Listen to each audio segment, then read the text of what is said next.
Hey LeGrand Alive! This is a really special Coffee with Will. We have someone so special, I wanted to tell you his story really quick before we got into the discussion. Connor Califf was born on June 2nd, 2001 with what's called an omphalocele. Essentially, Connor's liver and part of his intestines had grown outside of his body. Here's a picture of what Connor looked like then. If you're squeamish, look away. It may be a little bit disturbing. After surgery to replace the displaced organs, Connor spent the first 9 months of his life in the Dornbecker Children's Hospital in Portland, Oregon. And when the doctors sent him home, they didn't expect him to live. But against all odds, almost 15 years later, here he is sitting on my Coffee with Will set talking about one of his favorite passions, theater. Connor's dad calls him a walking miracle, and this week we got the opportunity to have him sit down on the show and chat with him, live and well, and eager about his upcoming shows. Hey LeGrand Alive, welcome to Coffee with Will, brought to you by Northwest Furniture and Mattress, Grand Ron Hospital, anythingtodigital.com, EONIN, Seabright Dentistry. Today I have Connor Califf, who is a theater extraordinaire and a big fan of the show, who was our first teenager to ever be on the show, and today we're going to talk to him a little bit about theater, LeGrand, and just why he enjoys doing it. So, first things first, what's your favorite Broadway musical, and who is this person you've brought with us? The Lion King, and this is Simba, who is the baby who they lift up in the opening, and they move him like this, and they present him to all the animals, and they lift him up, and he moves like this, but it's a replica of the puppet from the show that's like the baby Simba. But it's not, it's just a soft, miniaturized version of him. So why do you, so tell me, why do you like The Lion King? What is it about The Lion King that you enjoy so much? I love just the message that it brings, like just, the whole, we may fall down and we may not fail at times, but we pick ourselves back up and we learn to take responsibility in our lives. Mm-hmm. I just love that story. I just love the message of it. Now, it's interesting to me because you're a teenager. Yeah. You're a young, how old are you? 15, gonna be 16. 15 coming up on 16 here. And theater has become something that has become a really big part of your life. Yes. Why did theater become a big part of your life, and why do you enjoy doing it so much? Well, my first Broadway musical I ever found out about was The Lion King. Mm-hmm. I was watching the second movie. It was a VHS we had. Because when I was little, I had a trach in my mouth, so I couldn't really talk. And so all I could do was whisper, kind of whisper shout. And so there was a little girl on screen. She came up and she was on the Lion King marquee, and she said, "You're about to watch Lion King 2, the second movie in the Lion King." And she said, "Now, sure you've seen the regular Lion King, but if you haven't been to Broadway, you haven't seen the Lion King live." I heard that. I totally got excited in my chair. Mm-hmm. I was screaming for joy, oh, there's Lion King. Mm-hmm. Yeah. And that was the first Broadway musical I found out about. And we've seen a few shows at the Opera House before we were in there. We went and saw Annie, which the first one that was a long time ago, with Avalon Blood as the star. Sure.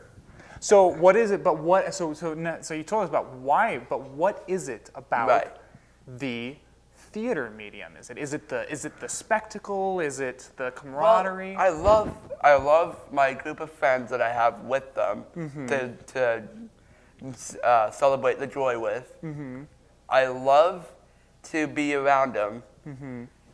Of course, I also love Terry. He's an awesome guy. So just so you know, LeGrand Alive, Connor is involved in the Elgin Opera House plays out there, and that's one of the reasons why you brought him on here is because he is a faithful attendant and actor in the Elgin Opera House plays. So it's the people. A lot of it's the people that you enjoy. Right. So do you find that you get along with the people out at the Elgin Opera House more than maybe say people at school or I get along with a lot of people at school too, but since I first went into Kitty, I kind of felt like the Opera House felt like where I wanted to be because, there was a lot of people that cared for me there. There's a lot of people that loved me, and of course, actually, I'm known as one of the Opera House favorites. Terry told me I'm one of the Opera House favorites, and that kind of has always makes me happy to know because.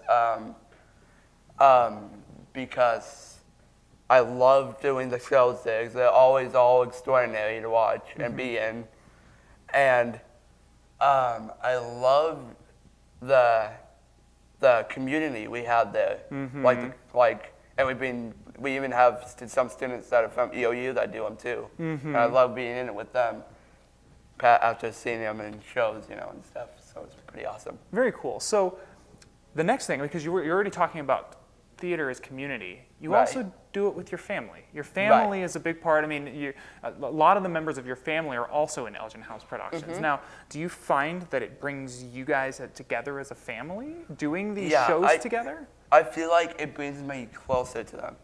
We're close at home too. But I love when I'm around them and we're around friends. I love being around them like that.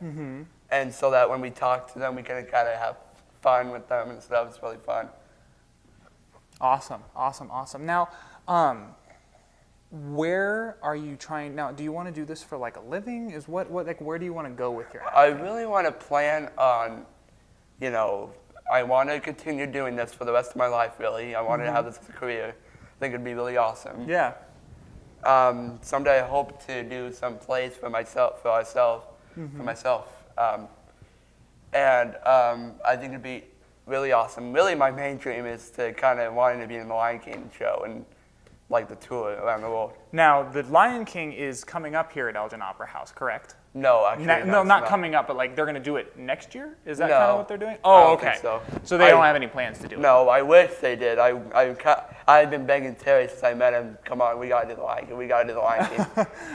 Yeah, for sure. But he's kind of always telling me we don't really have the kind, one, it's the rights aren't out yet. Sure. Another thing is that we would need to find a sculpt builder for the masks and puppets for it. Well, it's a big show. Yes, it is. Absolutely. It's probably like one of the biggest ones on Broadway. Absolutely. Now, so I guess I'm kind of wanting to know a little bit more of the why question. Because, you contacted me about coming on this show because you are obviously so passionate about theater, that there's a reason that you just are so excited about it. And so what is that reason? Why are you so excited about theater? Well, I love the song. That's like every musical. There's a song that I always love to listen to. Like everybody, Yeah. They have their pop songs. I have my musical songs that I listen to. Huh, interesting. So sometimes I have the Hamilton soundtrack. I can listen to that. Oh, yeah. My girlfriend showed me the Hamilton soundtrack. It's Yeah. good. It's really fun. Is. Yeah. And then I love listening to musicals like West Side Story, Cats, a lot of those. And every time I hear these songs, it always gets me pumped for these shows. And I always think, oh, this is so awesome. I love doing this. Now, here's a question for you. So you're a teenager, right? Yep. And there's a lot of teenagers who kind of slip off into stuff that isn't the most healthy for them. Yeah. Do you think that theater is a viable alternative and that you would be in the same sort of healthy place where you are now if it wasn't for theater and the Elgin Opera House? I think it might help me. It helps me. I mean, not that I would ever do that stuff that the teenagers I know now do, obviously, but I think it does help me because I'm surrounded by friends who love me and care for me, and it's amazing for me. I think it helps me out with that, because when I was little, I wasn't really a big social person. I never really liked being in a crowd. I never liked hearing loud noises when I was little, which was a big deal. And we would, one time Lion King came to Portland. It was one time in 2003, I was 2, that it came to Portland. And we were thinking about going, but my mom and dad said that they canceled the tickets that we were going to get because they were worried how I would do in the audience with the loud noises going on. So what changed? Well, I guess maybe maturity. I matured into it, and I changed my mind. Oh, this is something really fun, and it kind of helped me sprout my love for theater. And when that happened, that's when I realized about that it's not that bad. It's not that bad to not have loud noises. I could join in the fun. Yeah. So once you felt you were able to join in it, then you felt like it was better? Yeah. Huh. That's kind of interesting. Yeah. That's very interesting because I Yeah. know people who have that same sort of Yeah. difficulty with loud noises and those Yeah. kinds of things. And that's interesting that you felt like once you could join in with it, it was okay for you. Yeah. Well, cool, Connor. Well, thank you so much for Yeah. coming on the show. Do you anything else you want to add about theater or just your experience with the Elgin Opera House or Sure. what? I guess I could. What I've done, I have done a couple shows. I have done Chitty Chitty Bang Bang. I was one of the soldiers. I had a German accent. I don't know if you would mind doing a couple of my lines from that show. That I Sure, remember. go for it. Why don't you look right at this camera right here and do your lines from that show? Bill and Bob Burst. We have found. No. Shoot, sorry. It's kind of hard because I'm trying to remember. Yeah, you got to remember. Oh, Bill and Bob Burst. Observatory. I've seen a car flying across the border. So that was my first line that I said to the Baron in one scene. Uh-huh. And then I walked backstage, and then there's another scene that I have to talk to the child catcher. Mm-hmm. Where I was with a guy by the name of William Willie. He was my other soldier partner. And this is my other line. We have found the car, hidden in the bushes, under the bridge. I can't have gone far. So that was really fun. And then I got to do a little fight with two little kids. I had a gun. I walked out with my gun, and they fought with it. Like we were kind of tug of warring, and then they hit me in the fake hit me in the face. I fell back, and I fell back on the stage. And then there was The Little Mermaid, where I was the chub. I was in Under the Sea, the drummer. Mm-hmm. And that one I think I liked better than Chitty. Sure. But now, actually, you all can catch us this summer. My brother and my sister can catch us this summer. We are in the Wizard of Oz at the Elgin Opera House in August. We're doing one of the camps. Very cool, very cool. Well, thank you so much, Connor, for Yes. coming in and chatting with me. Yes. And thank you. We're going to leave you, LeGrand, alive with that, with those lines and with those things. Coffee with Will was brought to you by Northwest Furniture and Mattress, Grand Ron Hospital, anythingtodigital.com, EONI, Seabright Dentistry, and Simba the Lion. So tune in for more local content. Please like and share this video, and tune in for more local content. I'm Will Bowman. And I'm Connor Califf.